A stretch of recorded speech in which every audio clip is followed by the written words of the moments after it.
तरफ ध्यान दोगे। नमस्कार दोस्तों, मैं रोहित कुंबर सफल क्लासेस में आपका स्वागत करता हूं। अपने आज नया चैप्टर करेंगे 12th क्लास का। अभी तक जो पहले हो चुके हैं वो कंप्लीट हो चुके हैं, ठीक है। फर्स्ट चैप्टर सेकंड चैप्टर जो भी हैं, फर्स्ट चैप्टर में आप मिसलेनियस वगैरह जो भी है वो कंप्लीट आराम से कर सकते हैं। उनके क्वेश्चंस में यदि कोई प्रॉब्लम लगे तो आप बता सकते हैं। अब लीनियर प्रोग्रामिंग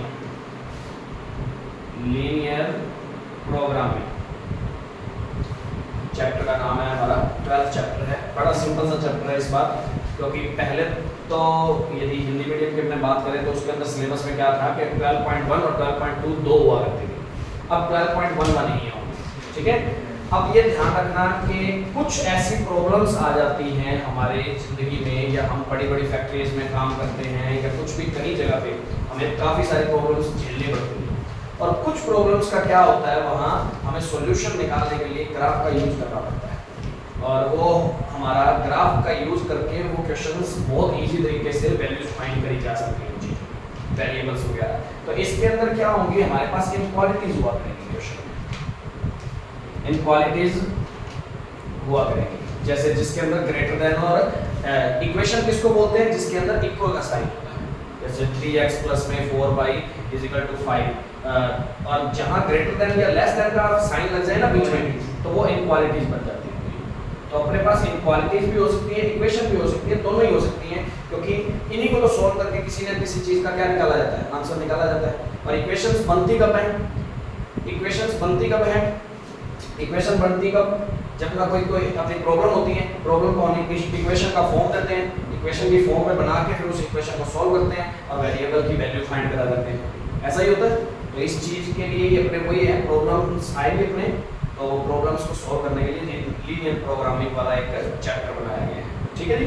तो इस चैप्टर को अपने ग्राफ की सहायता से करना पड़ेगा, ग्राफ की हेल्प लेते हुए काम करना है। ग्राफ का यूज बहुत ज्यादा होगा इसके अंदर, तो ग्राफ अपना तैयार रखें। अरे इनइक्वालिटीज है, ठीक है। इनइक्वालिटीज का मतलब इक्वल प्रॉपर नहीं है, ग्रेटर देन या लेस देन की कंडीशन होती है इनइक्वालिटीज। इक्वेशन से इनइक्वालिटीज आ गया। इक्वेशन होती है इक्वल वाली, और इनइक्वालिटीज मतलब जो इक्वेशन में इक्वल नहीं है, ग्रेटर देन या लेस देन की कंडीशन होती है, ठीक है। ये लगाना रहेगा, ये ध्यान रखो। तो अपने पास इस टाइप के क्वेश्चंस आया करेंगे। इक्वेशंस भी हो सकती हैं, इनइक्वालिटीज भी हो सकती हैं। तो ऐसे क्वेश्चंस को सॉल्व तो नहीं किया जाता। इनइक्वालिटीज का कभी भी प्रॉपर आंसर नहीं निकलता होगा, इक्वेशंस का प्रॉपर आंसर निकलता है। x की गिवन वैल्यू जो भी आएगी, या गिवन क्या सॉरी x की वैल्यू फाइंड हो सकती है, y की प्रॉपर वैल्यू फाइंड हो सकती है। पर इनइक्वालिटीज वगैरह में क्या होता है कि आंसर भी फाइंड होता है, आंसर के साथ साथ इसका एक एरिया फाइंड हो जाता है कि हमारा आंसर जो आएगा वो इस एरिया से आएगा, ठीक है। एरिया फाइंड हो जाता होता है। तो अब करना क्या होता है कि हमें ये लीनियर प्रोग्रामिंग में क्या होगा, हमें इनइक्वालिटीज वगैरह मिल जाएगी, इनइक्वालिटीज बनेगी। अब उन इनइक्वालिटीज से हमें पता लगाना है कि उस फंक्शन की वैल्यू मैक्सिमम और मिनिमम निकालनी होगी। कभी भी कोई प्रॉब्लम आ गई, या आप जैसे अपने फैक्ट्री में काम कर रहे हैं, फैक्ट्री में अपने कोई भी ये कम से कम यूज करना चाहते हैं, तो उस जो भी फंक्शन हमारा बनेगा, पर्पजल फंक्शन भी बोलते हैं उसको, पर्पस फंक्शन, जो हमारा पर्पस है क्वेश्चन के अंदर, जिसको z से डिनोट करेंगे अपने यहाँ पे। तो वो पर्पस फंक्शन हमेशा क्वेश्चन के अंदर दिया जाएगा, जो हमारा मेन पर्पस है। ये बात हमेशा ध्यान रखें। क्वेश्चन के अंदर क्या होगा, सबसे पहली चीज इन लीनियर प्रोग्रामिंग वाले चैप्टर में क्या होगा, सबसे पहले हमें कोई ना कोई एक पर्पस फंक्शन दिया जाएगा। जैसे इस तरीके से ऐसी इक्वेशन दे दी जाएगी, ठीक है। अब ये पर्पस फंक्शन क्या है, हमारा पर्पस क्या है, हमारा पर्पस है इस ये पर्पस फंक्शन को, जो भी पर्पस है, मैक्सिमम करना किसी चीज को, या किसी चीज को मिनिमम देखना। कोई भी पर्पस होगा उसको मैक्सिमम या उसको मिनिमम में आंसर निकालना है, वो चेक करने के लिए अपने को करना पड़ता है क्या, इनइक्वालिटीज वगैरह या लीनियर प्रोग्रामिंग का यूज होगा। फिर पर्पस फंक्शन तो दिया होगा, और साथ में कुछ इनकी कंडीशंस दिया करेंगे। जैसे ये हो गई लेस देन 1, ऐसे ही 3/2x प्लस में 2y, ऐसे करके ग्रेटर देन 1, ऐसे करके कुछ ये साथ में क्या दी होगी, अपने को कंडीशंस दी होगी जो इस पे अप्लाई हो रही होगी। फिर इन इक्वेशंस ये इनइक्वालिटीज का यूज करके, इनकी सिचुएशन का यूज करते हुए इस पर्पस को मैक्सिमम या मिनिमम बनाना होगा। हमारे क्वेश्चंस में हमें ये दिया जाएगा, ठीक है, कोई भी प्रॉब्लम है उस प्रॉब्लम को सॉल्व करना चाहते हैं, उस प्रॉब्लम को अपने बोला करेंगे पर्पस फंक्शन वाला, ठीक है। उसके साथ उस पे क्या क्या कंडीशन अप्लाई हो रही है, वो कंडीशन होगी हमारी ये चीजें अलग से दी हुई है हमें इनक्वालिटीज वगैरह। अब वो पर्पस में हमें क्या है, हमारा पर्पस क्या है, जैसे प्रॉफिट का क्वेश्चन है तो प्रॉफिट हम ज्यादातर क्या चाहते हैं, ज्यादा हमारा मैक्सिमम हो, प्रॉफिट मैक्सिमम, तो अपने आप ही पता लगा देंगे प्रॉफिट का क्वेश्चन बन रहा है तो वो मैक्सिमम होगा। बाकी क्वेश्चन के अंदर तुम्हें स्पेशली दिया जाएगा कि जेड को अपने में क्या करना है, मैक्सिमम करना है या मिनिमम करना है। पर कई क्वेश्चन ऐसे होते थे जैसे कि अब तो 12.1 है, 12.2 में लाइनों वाले क्वेश्चन होते थे, फिर उसकी इक्वेशन पर्पस फंक्शन खुद बनाना पड़ा करता था और चेक करना पड़ता था कि उसको मैक्सिमम करना है मिनिमम करना है। पर अब वो चैप्टर नहीं है अपने, पर फिर भी तुम्हें पता होना चाहिए इस बारे में। और आगे कल को बीएससी में भी इस पे रिलेटेड पूरी एक बुक लगेगी, ये भी ध्यान रखना। एलपीपी वाला एक चैप्टर होता था आगे, एलपीपी करके आएगा, लीनियर प्रोग्रामिंग, इसकी फुल फॉर्म दिमाग से एक बात तो नहीं है, रैखिक आगमन समस्याएं ऐसे करके होता है, ठीक है। लीनियर प्रोग्रामिंग प्रॉब्लम्स ऐसे होता है, लीनियर प्रोग्रामिंग प्रॉब्लम्स बोला जाता है उसको, ठीक है ना। वो इसी का ही आगे वाला पार्ट वहां आएगा तुम्हारे, तो ये ध्यान रखना है क्वेश्चंस कैसे आएंगे। और इन्हीं को क्वेश्चन को इक्वालिटीज को सॉल्व करते हुए पर्पस फंक्शन को मैक्सिमम और मिनिमम फाइंड करते हुए, अब बात ये आती है मैक्सिमम और मिनिमम फाइंड करने के लिए x की क्या वैल्यू और y की क्या वैल्यू पता तो लगेगी। तो वो x की वैल्यू और y की वैल्यू पता लग जाएगा कि x की ऐसी क्या वैल्यू हो और y की ऐसी क्या वैल्यू हो जिससे हमारा पर्पस ये क्या है, मैक्सिमम हो जाए, या जिससे ये फंक्शन क्या हो जाए, मिनिमम हो जाए या मैक्सिमम हो जाए। उससे x की वैल्यू उसको फाइंड करा करेंगे, वो ग्राफ से आएंगे अपने पास, एरिया फाइंड होगा, वो जैसे भी है अब क्वेश्चन में उसमें बात करेंगे, करने का प्रोसेस जो होगा वो मैं अभी सिखा दूंगा, ठीक है।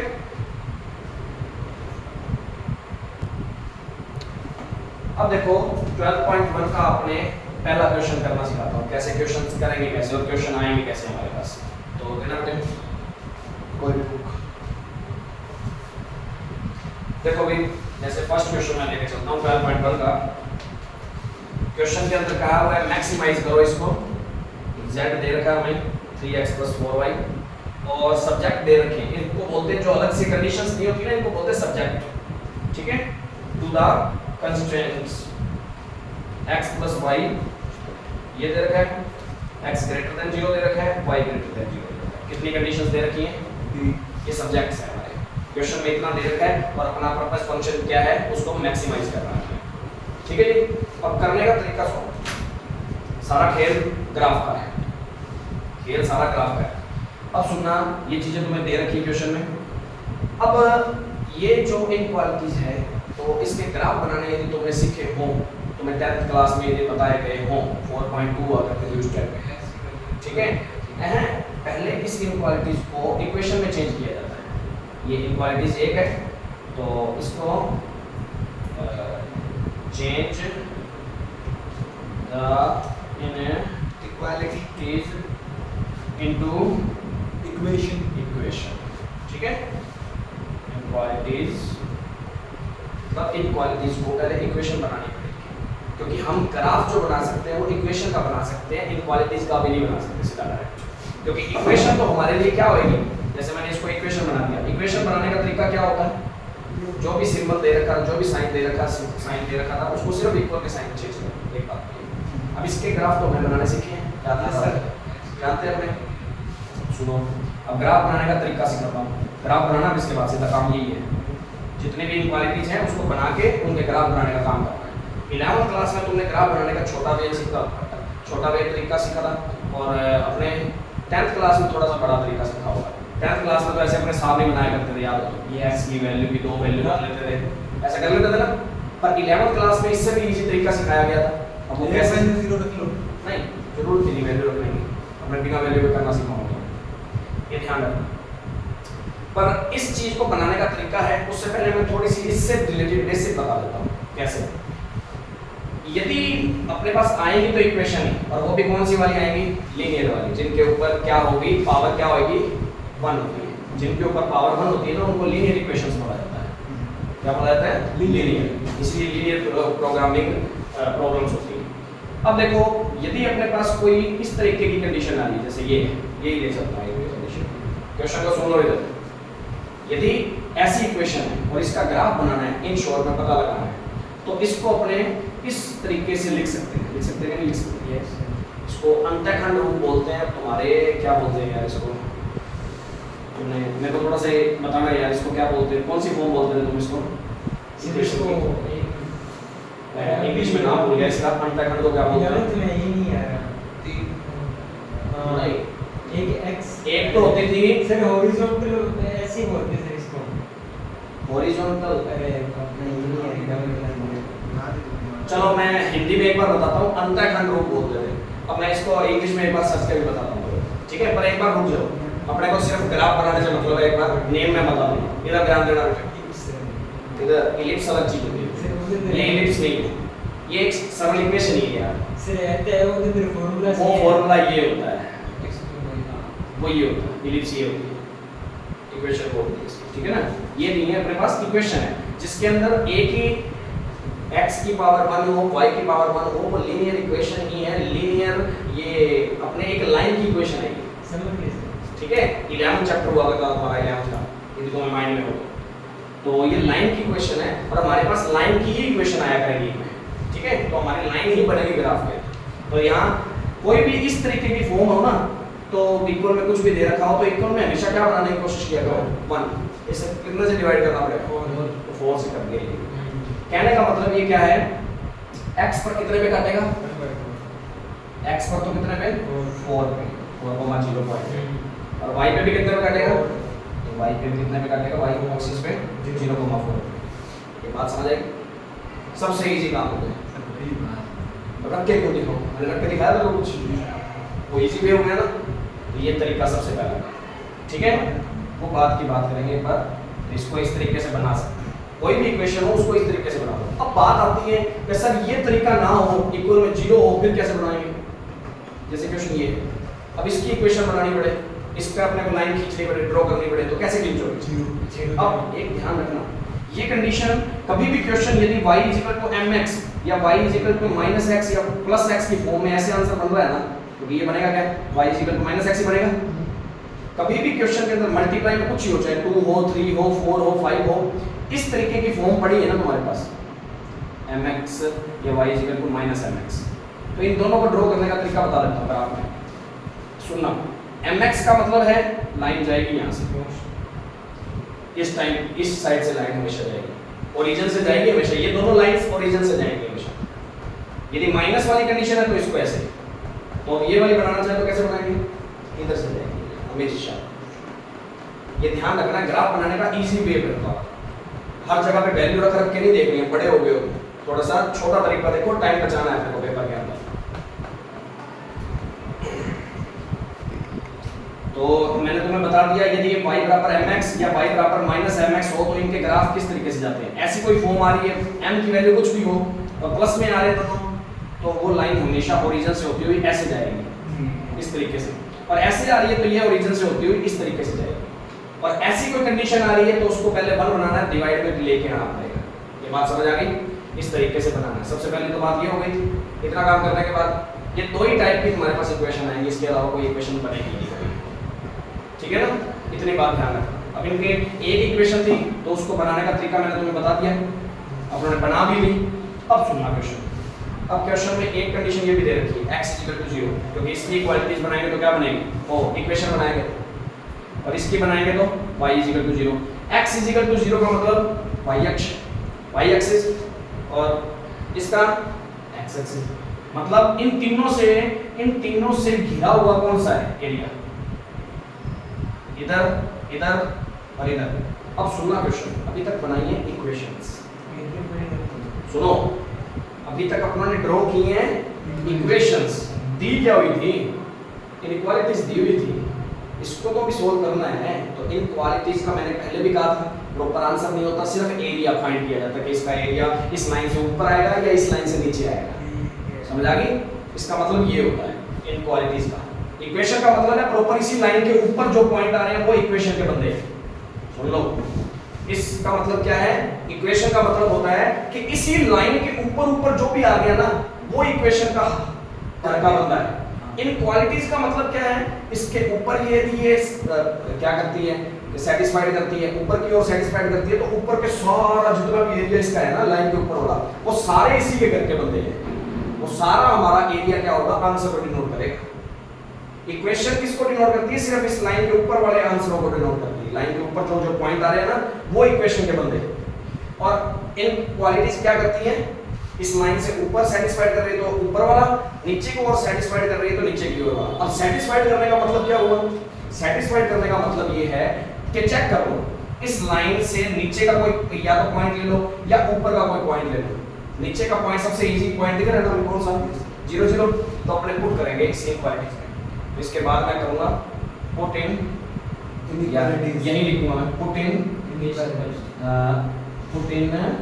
Equation first 0 0, put in equation नहीं, इनक्वालिटीज, इनक्वालिटीज जैसे रख रहे हैं। इक्वेशन तब बनाता है, अब इनक्वालिटीज को सोल्व करना सिखा रहा हूं तुम्हें। इक्वेशन तो बनानी तुमने जानते हो, इक्वेशन की तो लाइन बननी है वो बना दी। इनक्वालिटीज के लिए आंसर क्या आएगा वो बनाना सिखा, ठीक है। तो 0 0 पुट इन इनइक्वालिटीज फर्स्ट, इसके अंदर पुट किया, पुट करोगे 0 + 0, ये चीज आ गई आंसर। Yes sir. इधर सुनना आप क्वेश्चन, क्या ये बात सच आ रही है, यस सर। ये बात बड़ी है। 4 बड़ा ही होता है क्या 0 से, यस सर। 4 ग्रेटर देन ही होता है हमेशा, इक्वल ना हो चलो कोई नहीं, ग्रेटर देन तो होता है। इसका मतलब इस लाइन का या इस इनइक्वालिटीज का जो आंसर आएगा वो किसकी ओर आएगा, इस तरफ। जिसको ये सेटिस्फाइड कर रहा है। सेटिस्फाइड किसको कर रहा है, 0 0 को कर रहा है, 0 0 को सेटिस्फाइड कर रहा है, तो इसका आंसर जहां कहां आएगा, नीचे की ओर आएगा। इस बात में कोई प्रॉब्लम है तो बताओ। No sir. ये इनइक्वालिटीज का आंसर आ गया नीचे की ओर, मतलब ये सारा पार्ट इसका हिस्सा दे गया। अब इसको इस इनइक्वालिटीज का ग्राफ बनाना है ना, तो इसका मतलब ये सारा ड्रॉ हो गया, ये सारा, यस ये सर। सारा एरिया किसके अंदर आ गया, इसकी इनइक्वालिटीज के अंदर आ गया। समझ आ गई बात, यस सर। ये चीज को ध्यान रखना है। तो यहाँ आपने क्या लिखेंगे, ये तो मैंने अभी एक बार वीडियो के दोबारा बना दूंगा, ये देख लेना, ये देखो, ये 4,0, ये 0,4 था, इसका आंसर नीचे की ओर आ रहा है। So the downward area is the answer of this inequality. हाँ, So the downward area हाँ, of the graph is the answer of inequality. Inequalities, ठीक है, इस वाली की ध्यान रखना। अभी ये दो भी तो है, Yes sir. इसका आंसर क्या है, x से ग्रेटर वाले। Yes sir. ग्रेटर का मतलब 0 से ग्रेटर हो, 0 से ग्रेटर देन का आंसर कहाँ आता है, ऊपर के ऊपर। ये होता है। और इसका आंसर कहाँ आएगा, यहाँ। सर तो कहने का मतलब सारा एरिया जो, हाँ, इन तीनों से जो घिर के आंसर बना ना, ये हमारा एरिया है। अब हमारा पर्पस फंक्शन का जो आंसर आएगा इन सिचुएशन के अकॉर्डिंग इसी में से कहीं आएगा। और इसी में से भी कहाँ, जब इन तीनों का ये 3 पॉइंट्स मिल रहे हैं ना, इन्हीं पे चेक करने की जरूरत है। इन 3 पॉइंट्स में हमें पता लगेगा कि किस पर मैक्सिमम है, किसी पर मिनिमम है। तो अपने तीनों पॉइंट्स की वैल्यू निकालने हैं। तीनों पॉइंट्स की वैल्यू पता लग रही है ना, Yes sir. दी हुई है, अभी तो पता लग रही है। कई बार नहीं पता लगती तो उसको निकालना सिखा देंगे जब ऐसा क्वेश्चन आएगा, ठीक है। ये बात आ गई। Yes sir. तो यहाँ मैं लिख भी देता हूँ 0 0 सेटिस्फाइड, इसको कर रहा सेटिस्फाइड, The inequality हाँ, drawn by the 3 equations. Inequality, बस इतना ही तो बस, नहीं ज़्यादा लिखने की कोई जरूरत नहीं। ये 0 0 किसको सेटिस्फाइड कर रहा है, इनइक्वालिटीज को 0 0 सेटिस्फाइड कर रहा है, तो इसका जो एरिया होगा वो नीचे की ओर होगा। समझ आ गई बात, Yes sir. इनइक्वालिटीज का जो एरिया होगा वो नीचे की ओर होगा। इनइक्वालिटीज हमेशा एरिया बताया करती है, ठीक है, एरिया कहाँ का आएगा उसके अंदर। समझ आ रही है ना बात। तो ये चीज अपना प्रॉपर एरिया, इन दोनों को भी साथ में लेके तो प्रॉपर एरिया ये ट्रायंगल वाला बना, कोई प्रॉब्लम नहीं। तो ये ए पॉइंट, ये ओ पॉइंट, ये बी पॉइंट बना दिया। अब हमें मैक्सिमम वैल्यू चाहिए ना इसकी, पर्पस फंक्शन की कौन सी वैल्यू चाहिए, मैक्सिमम। तो मैक्सिमम वैल्यू चाहिए, तो इसके लिए मैं ऐसे बना के टेबल बना लेता हूँ, जेड की वैल्यू, Yes sir. या पहले लिख देता हूँ पॉइंट्स, पॉइंट्स है 0 A B, 0 नहीं सॉरी O A B, बना दिया। कोऑर्डिनेट्स,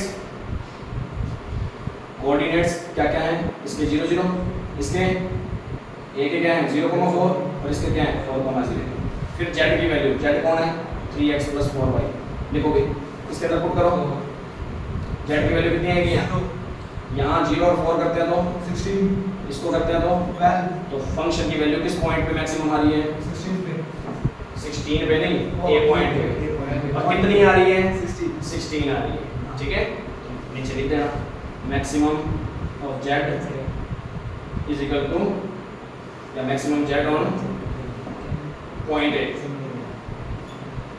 ठीक है। पॉइंट ए कौन है 0,4, जेड की मैक्सिमम वैल्यू है कितनी, 16 तो वो कितनी आ जाएगी 16 आ जाएगी। यही अपने को फाइंड करके लिखना क्वेश्चन। ये सबसे इजी क्वेश्चन था क्योंकि इसके अंदर एक इनक्वालिटीज है। ऐसे क्वेश्चंस के अंदर 2 भी आएंगी, 3 भी आएंगी, 4 भी आ सकती है, और ये कंडीशन हर क्वेश्चन में दी हुई है पहले से, ठीक है ना। ये तो हर बार दी ही होगी, उसके बाद कोई क्वेश्चन में और क्वेश्चन आ सकता है वो है। हाँ